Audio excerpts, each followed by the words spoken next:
Good evening and welcome to the Town of Waukesha on January 23rd, 2020 at 6:30 p.m. This is the regularly scheduled meeting of the Town Board of the Town of Waukesha. Would you all please rise and join me in the Pledge of Allegiance? I pledge allegiance to the flag of the United States of America and to the republic for which it stands, one nation, under God, indivisible, with liberty and justice for all. Thank you. Roll call, please, Kathy. Chairman Fisher? Here. Supervisor Radke? Here. Supervisor German? Here. Supervisor Durr? Here. Supervisor Stigler? Here. Item 4 on our agenda is open meeting law compliance check. The agenda was posted on the 3 town public notice boards, the town website, and distributed to all news media requesting notification in accordance with the open meeting laws on or before Friday, January 17th, 2020. Kathy, is that an accurate statement? That's correct. Okay, item 5, communications with town residents. I'll read the agenda item. Kathy may expound on it a bit, but we have a town tax assessor, as you all well know. He has new office hours going forward, and those will be on the 2nd and 4th Tuesdays of each month from 8:30 a.m. to 4 p.m. Previously, he had been on Fridays, so they're moving to Tuesdays. Anything more to add to that? Okay. Any other communications with town residents that anybody wants to speak to? Okay, then we'll move on. Item 6 is citizen comments. Let me just, before anybody steps up for that, let me just kind of lay this out. If you have citizen comments on some topic that you would like to address to the board, you're welcome to come forward at this time. That said, when we get into item 8 on the agenda, after we've gone through a handful of the regular monthly reports, we will then have the open discussion with town residents about future building needs, and it's also noticed to answer questions regarding incorporation efforts. So the point is, if your citizens' comments, if you want to come here and talk about future building or facilities needs or the incorporation effort, you'll have the opportunity to do that at item 8A on the agenda, which will come along shortly. So that said, if somebody's got something on some other topic for citizens' comments, please come forward. Name, address, please, close to the microphone. We're anxious to hear what you have to say. Good. Glory Kurth, S31, W25109, Green Valley Drive. I'm here for an issue to deal with the cul-de-sac and the plowing. I live in one of those islands right down the road to your left, and I'm surrounded by the city. The city plows. There's 3 houses between Hemet and Dixie. The house to my west is in the city. The city comes and plows the snow right about a foot before my driveway. The town comes, kind of ignores it a little bit. So I took some photographs, and I would like to share them with you and talk you through them.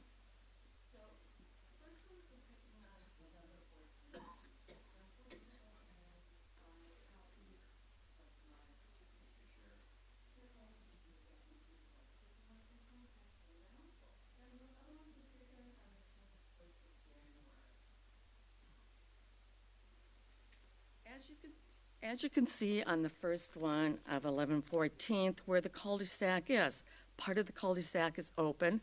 Then there's a wide divot made, and it's not done where my driveway is. My driveway does not abut the road. My driveway is on a slant to the road. So then you can see the snow dump by the city and how it impacts my driveway.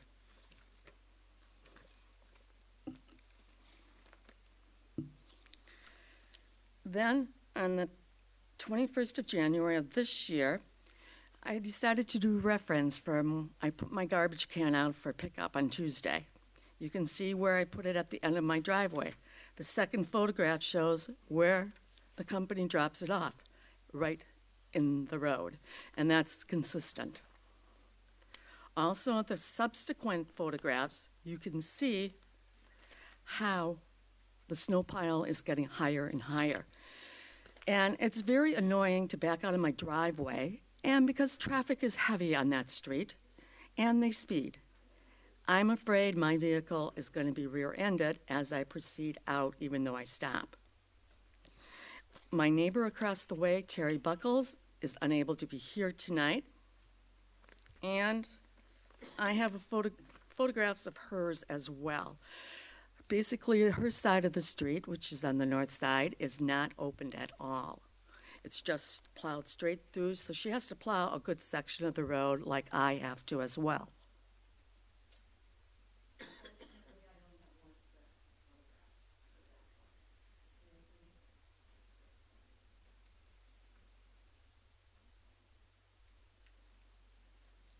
So at this point, I am requesting that the cul-de-sac be reduced to a normal-sized road, an agreement made with the city as to how the plowing is done. So right now, the pile is getting up higher and higher because the plow lifts up the plow. And the extension of the plow just keeps getting higher and higher. That's all.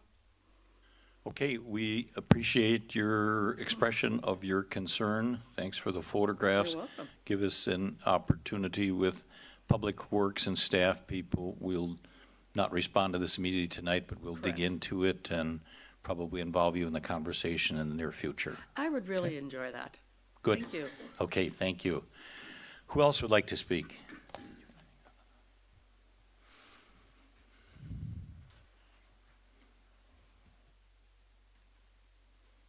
Sandy Hom, West 230, South 3827, Milky Way Road. Most of my comments I'll save for item 8A, but I did want to address B, which is the rate of asking for a rate of increase for the election workers. I'm certainly in favor of that. $10 seems like sort of the base for a regular worker, and I would think a 25% premium for a chief. But I just wanted to let you know I was in favor of moving ahead with that if you are so inclined as well. Thank you. Thank you. Next speaker, please.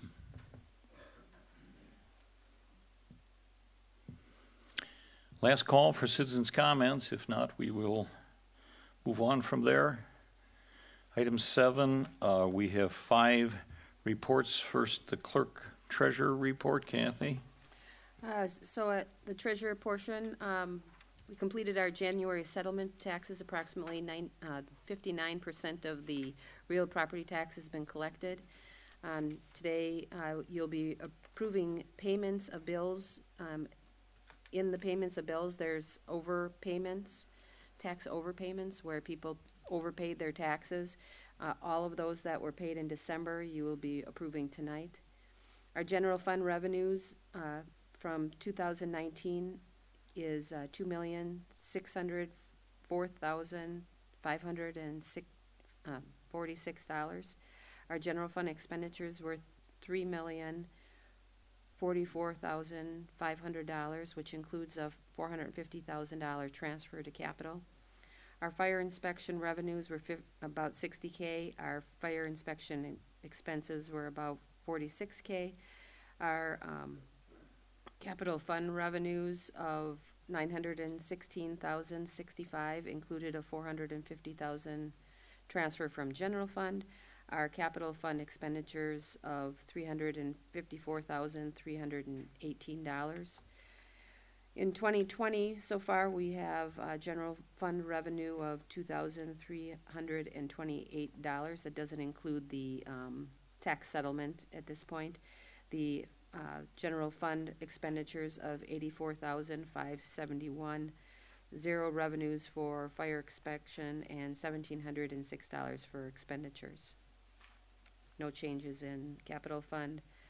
I wanted to remind everyone which banks we use. We have accounts in Waukesha State Bank, savings, checking, and money market. Our Landmark Credit Union, we have a CD. We have a CD at Citizen Bank, At First Federal Bank, Associated Bank, we have a money market, and Sunset Bank, we have a CD. We're busy working on W-2s, which anyone that wants to pick them up can get them tonight. The 1099s are out. We're working on our end-of-year WRS, our quarterlies, and cash reconciliation. The town, for the clerk portion, the town board received information on the renewal of insurance policies. We're gonna need to get that information back shortly. The workman comp modification rates, 16 to 17 rate was 1.65, 17 to 18 rate was 1.30, our 18 to 19 rate was 0.86, and 19 to 20 rate was 0.87. But we're going up, in our 2021 rate was 1.37. We've had one public records request for candidate information that was completed. We received a request from the Census Bureau to validate our boundaries. Any and all updates need to be sent before March 1st. Working on writing the training materials for the poll workers and chief inspectors for the upcoming election season. Our staff and chiefs are being trained on upgrades to our Badger books. We had our ballot draw was completed on January 16th. We're working on dog licenses. This is a busy time of year for dog licenses as everyone got their information in their tax bills. Make note that our assessor days of the week changed, which was just mentioned. Our website was updated to that. Our board of review will meet. We'll need 2 board members to be trained. Our board of review is in May, on May 6th. So I'm going to need 2 of our board members to volunteer to take the training before that date. Our tax exemption reports were sent out on the 17th. Our March 16th notices to all the property owners on any change of assessment was sent out. Our open book starts March 20th to April 8th. The sanitary district, the city of Waukesha has requested for a writ of centaurea through the court, questioning the way the town created the sanitary district. Our cooperative boundary agreement with the town of Brookfield, the city of Waukesha requested another public hearing through the Department of Administration. That hearing is set for February 11th, and it's going to be held at the town of Brookfield starting from 4 to 7. Our cooperative barter agreement with the town of Vernon, the city of Waukesha, requested a public hearing through the Department of Administration. The public hearing is set for February 13th, right before this meeting, from 3 to 6 before our regular scheduled meeting. It's going to be held here at the town hall. Our cooperative border agreement with the town of McGuanago, the city of Waukesha, requested the Department of Administration to hold a public hearing. And the public hearing is set for February 20th, starting at 4 to 7. That is going to be held at the town of McGuanago Town Hall. On January 21st, the Joint Review Board, made up of 2 town representatives, 1 representative from the county, 1 from WCTC, and 1 from the school board, met on our TID District number 1. And we have a new meeting set for February 18th. There are 5 entities on the non-compliance report, 3 in court, 2 are on extension. We have, I just wanted to make a clarification on our non-compliance complaints. At the April 25th meeting, I mentioned that a resident, if they want to file a complaint anonymously, could contact one of our board members. That contact needs to be made by speaking to a board member. One of the board members, they would need to identify themselves with that board member, and then the board member then will decide if they are willing to write up the complaint under their own name. So I just wanted to clarify that, and that's my report. Okay, any questions of the clerk treasurer from members of the board? I do have one regarding the non-compliance report for the property at W26S3333 Ridge Road. This has been a chronic issue for us. It came around the first time through the summer, this is the issue for the board members, if they don't recall, of the quad axle commercial vehicle being parked at a residential property. That came around through the summer, citation was issued, came into compliance, went to court. In closed session, we came to an agreement about how to handle the fine. I believe when the court date came and went, the property owner failed to appear, is that correct? That's correct. So the property owner failed to appear for the court date. The court placed the judgment in favor of the town. At that same time, between the time when he came into compliance and the court date, he came out of compliance again, so per our ordinance, the fine started immediately, and the judge assessed that and added it on with the first fine. So now it's been through the court system and we have a judgment against the property, but now they're again out of compliance. I guess my ultimate question is so now that they're out of compliance again, how are we assessing fines? And what, if anything, can we do to try to bring this into compliance, especially when it comes to the issue of compliance comes and goes, because the quad axle shows up for the evening and then goes away, and some days it's there and some days it's not. So what are we doing to get this into compliance? So we gave him another citation, and after speaking with our attorney, it's important that we get information on the daily fines. If we can't, normally on a non-compliance, what happens is they have a car that's abandoned, for instance, in their driveway. It's been abandoned there and it hasn't left until it becomes compliant. In this case, this truck goes in and out, and so it might be there 3 days a week or every day a week. And unless we hear from a resident that says that truck is sitting there that day, we can only fine for the days that we get notification on. So until we hear, and I have sent out the inspector to go and re-inspect the property, if he finds that the truck is not there, then he would get a compliance letter, and we will bring this back to the board to make another decision on fines. But what I'll have to do is go back and check the number of complaints I had, daily complaints I had, in order to make up that fine. The next step, I think, Attorney Macy, if we can't get him in compliance, do we go to, what is our next step after that? Certainly. And it rarely has to be done, but on occasions, municipalities have to bring a long form summons and complaint. When people, citations are the straightforward, direct way to try to get compliance. And when you get continued non-compliance, you have to bring a long form summons and complaint, and that's only done on an action of the town board, a motion of the town board. And then you go to circuit court in front of the civil judge, and the civil judge can find them in contempt of court every time they do it. They can have the truck removed. They have much more power. All the tickets can do is have a daily violation imposed. So the next step is a long form summons and complaint where the judge has a great deal more power. So here's my concern. If the inspector goes out there on a Monday and the truck happens to not be there when he goes out there, and we say he's in compliance, and we issue an in compliance letter, determine the fine, and go through all of that, and it was only by coincidence that the truck wasn't there when the inspector went there, and then the truck is there on Wednesday, I just don't see this coming to any conclusion.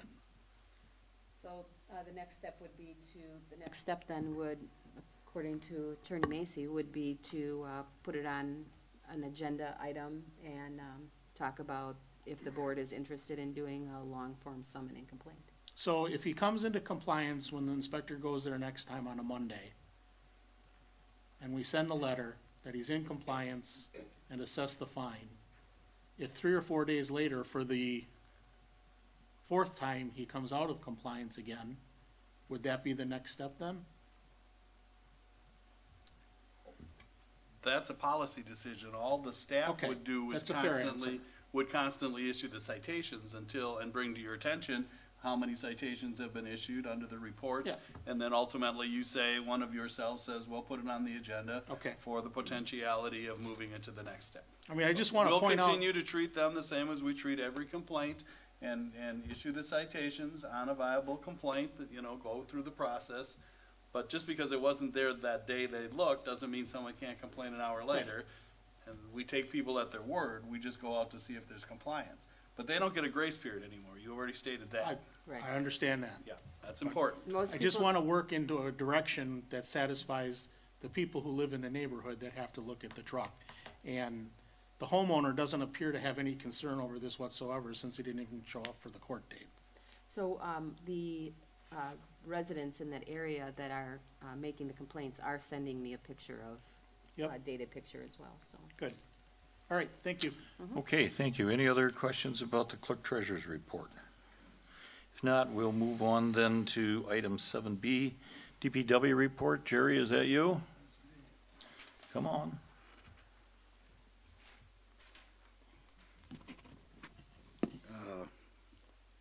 In the month of December, the Public Works Department worked on equipment and vehicle maintenance.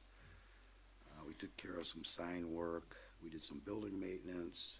We've been working on tree, brush cutting dead trees. We were currently working on Beeheim Road, because that road's scheduled to be paved this year, so we want to cut our right-of-way back and get that cleared out.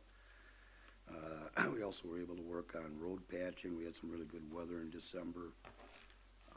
Responded to any resident complaints or concerns. We had two snow events in December. It was a real lean December, which was great. Replaced the canopy on our nice salt shed out there again for the third or fourth time. The wind took that across to the city. January, basically the same. We're gonna try to get some tree or brush. We've been kind of working on snow events. We've had 7 snow events so far this month. 2 of them were freezing rain and ice events, which eats up a lot of salt.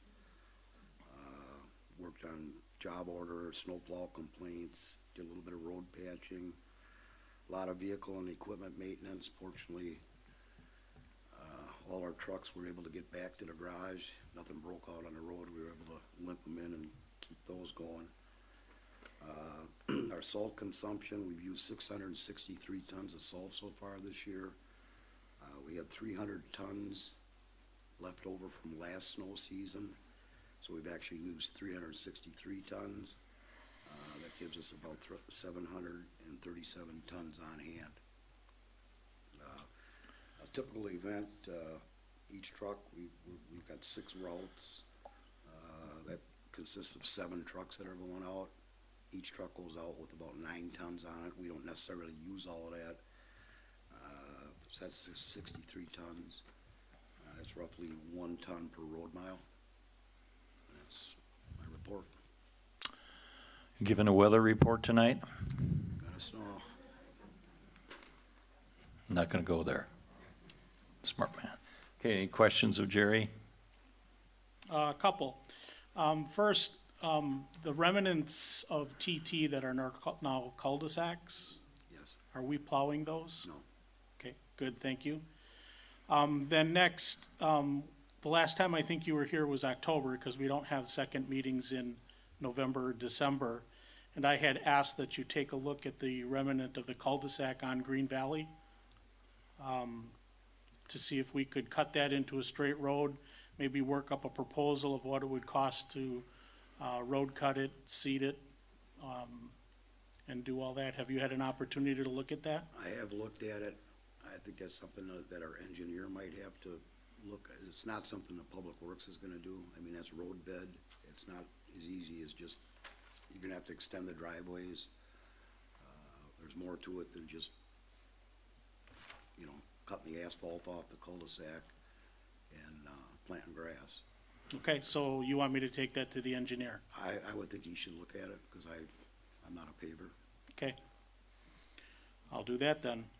Then the plow truck that we recently sold, there were a couple of issues that came to my attention about the plow being replaced and lights being taken off after the plow was posted on the auction website.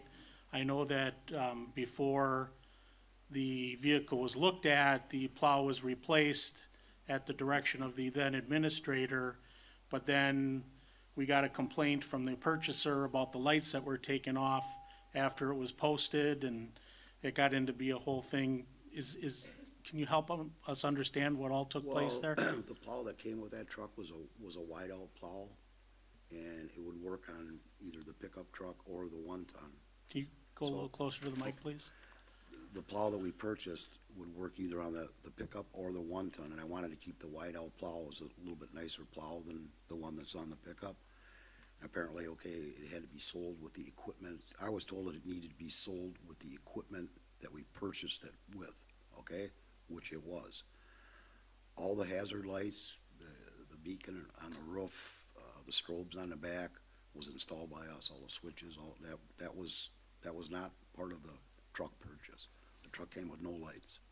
Well, I understand that, but when the truck was posted to the auction website and the pictures that were posted, didn't it include all See, the lights? I have no idea. I had nothing to do with that. Well, who took the pictures? Okay, did it include the lights? Yes, it did. Okay, well, So certainly if I we was included the unaware of that. lights. Oh, well. It doesn't pose well for us in future auctions, that's my concern. Okay, okay, that's it, thank you. All right. Okay, if we're done with DPW report, then fire department. Chief Buchholz is here tonight. Welcome. Good evening. The run summary for December is 29 ambulance requests, 3 motor vehicle accidents, 5 fire responses. Mutual aid was given 6 times, and we received mutual aid 12 times. 2 people left the department in December. 1 member returned from leave of absence. We have a current roster of 35 members. 1 person is on leave of absence, and a secretary treasurer and 4 high school cadets. This year we did, with the help of a couple of members, they put together a little outreach to some senior citizens in the town, and they did a little cookie drive. Cookies were made by members of the fire department and delivered to those homes. And then 2019 fire inspections were completed. Okay, that completes your report. Any comments, questions of Chief Buchholz from members of the board? Thank you. Okay, item 7D, Sheriff's Department report.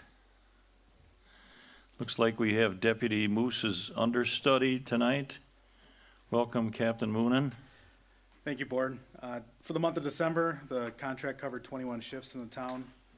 One of the focuses for the month would have been increased residential checks due to Christmas gifts and such getting delivered. So it was a focus of ours to focus on the residential neighborhoods to prevent any potential thefts. We're happy to report that we took 0 theft complaints during the contract hours for that purpose. Can't say directly if it's related, but it was a focus of ours during that month. Also, the bypass 318 opened on 12/18, and a focus of ours was to get out there and work with the city of Waukesha Police. We focused on traffic speed enforcement and other violations. As you know, it's now open all the way from 94 down to the south side of the town and city. Traffic was not as heavy in the initial part because it wasn't well advertised that it was opening on 12/18, but within a few days the traffic had picked up and people are again using it as a thoroughfare. We do caution people to reduce their speeds and be cautious because there's new traffic patterns to everyone, as well as new signals in places that there previously wasn't. We also took a domestic in the town on Big Ben. This turned out to be domestic violence with disorderly conduct.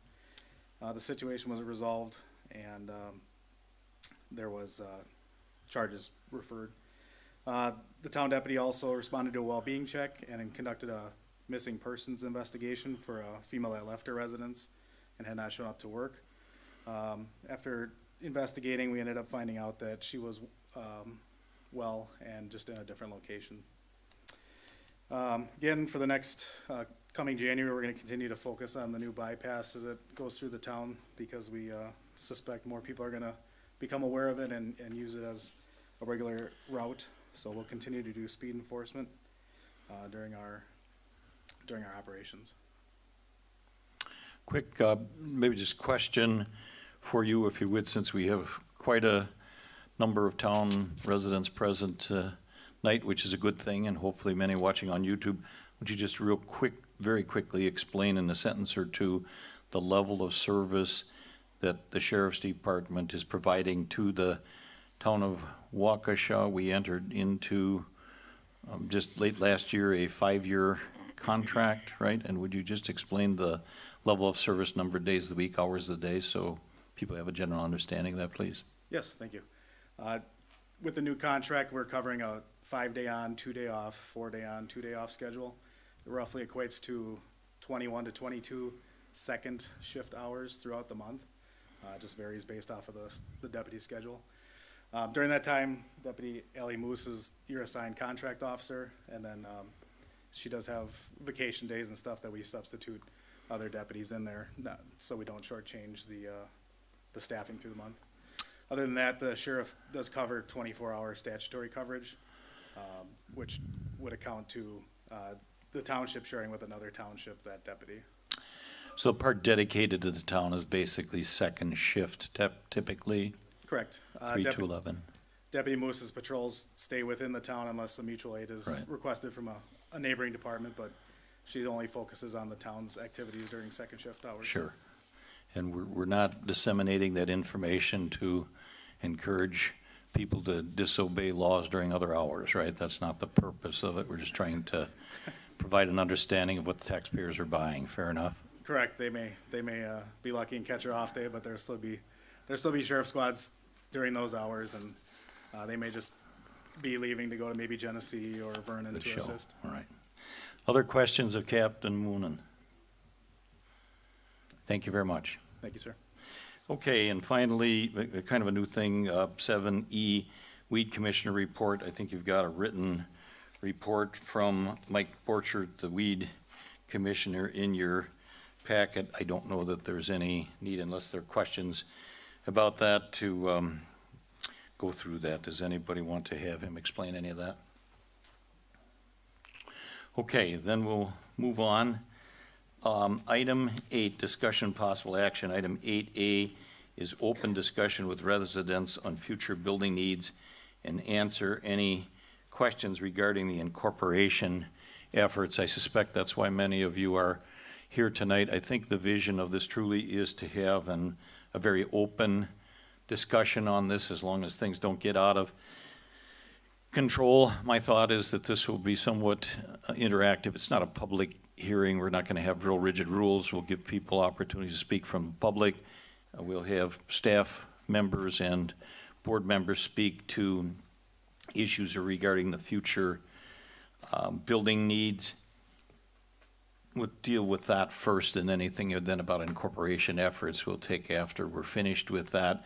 A bit of background, and I think there are some pieces of paper on the back table there. I'm not sure they're enough for everybody, but you could share them. But just a little bit of background to some of that. In 2017, in the spring of 2017, the then town board retained the architectural firm of Angus Young from Janesville, Wisconsin. We had a selection process that had, I don't remember, 8 to 10 respondents, something like that to it, Kathy. We whittled that down to 3, conducted interviews, and selected that particular firm to assist the town to look at some future building proposals on this property. The town paid, my recollection is, between $12,000 and $13,000 for those services that were rendered during the spring and early summer of 2017, over a course of 2.5 or 3 months. There was significant involvement in that from staff and several board members.